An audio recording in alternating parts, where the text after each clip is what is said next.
Those who care about war and peace, those who care about justice and equality and self-determination, are not a fringe minority and not a silent majority, but the silenced majority, silenced by the corporate media, which is also why we have to take the media back. Now, for years I covered East Timor, that small half-island nation, just a few hundred miles above Australia. As in the case of Western Sahara, it was invaded in 1975, but it was invaded by Indonesia. And for the next 17 years, they occupied the country. And people non-violently resisted for years. And there was a great deal of solidarity expressed between the people of Timor and the Sahrawis. And we ultimately saw the United Nations hold a referendum to decide, for the people to decide, did they want to be a part of Indonesia or did they want to be free? And the people of East Timor voted for their freedom. And after 3 years of being run by the UN, they ultimately became one of the newest nations in the world, Timor-Leste. We saw alongside that Western Sahara and the people's struggle. Huge diaspora of the Timorese when it was occupied. Indonesia killed a third of the population there. Huge diaspora of the Sahrawis and so many in the refugee camps in Algeria. Yet in the West, though the U.S. is a major player, both in arming, financing, funding the Indonesian military, also in supporting Morocco. And I feel as a U.S. journalist, we have a responsibility to be at the target end. So often you see the corporate media hosts sitting in the tanks, or they'll get into one of those planes and they'll say, show us the dashboard. What's it like? What's it like when you push that button? I mean, what's it like is you have to be at the target end when a bomb is dropped or when a missile is released. And it is a painful job to be a journalist.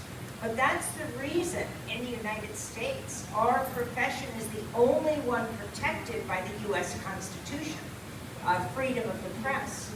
And we feel as journalists at Democracy Now! It's our responsibility to go to where the silence is. And as we discovered with Sultana, as we discovered with Ogalia, that it's not silent, actually. I say go to where the silence is.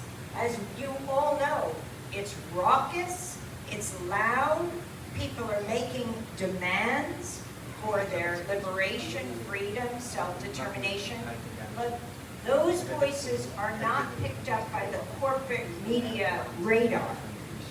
And that's our job, to go there, to bring out their voices, and then people can make up their own minds.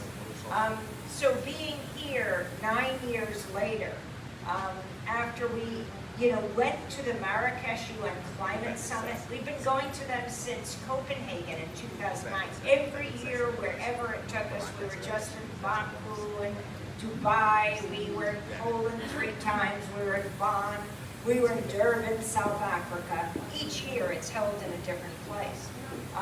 And that year, 9 years ago, it was held in Marrakesh. And we immediately thought it's our responsibility, we're in Morocco.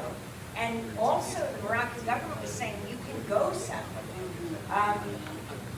We went up to the foreign minister when he came out to say something to him, and he said something about not speaking English, but that actually wasn't the case, to talk about what was happening. And so we just decided to go. And you saw in detail the process of us being in Layun and discovering what the people of Western Sahara go through under occupation. Each day, just a tiny slice of life. And it's amazing to be here with the two of you, Sultana and Avalia, to see you 9 years later. How important it is seeing what you went through then. I'm so sorry Mina couldn't also be with us today. And then I really look forward to getting an update from you about what's happening. And I just wanted to say for Maria, whose work has been so important, Maria, for all the people who came in after the film started, if you can just identify yourself and the group, know that.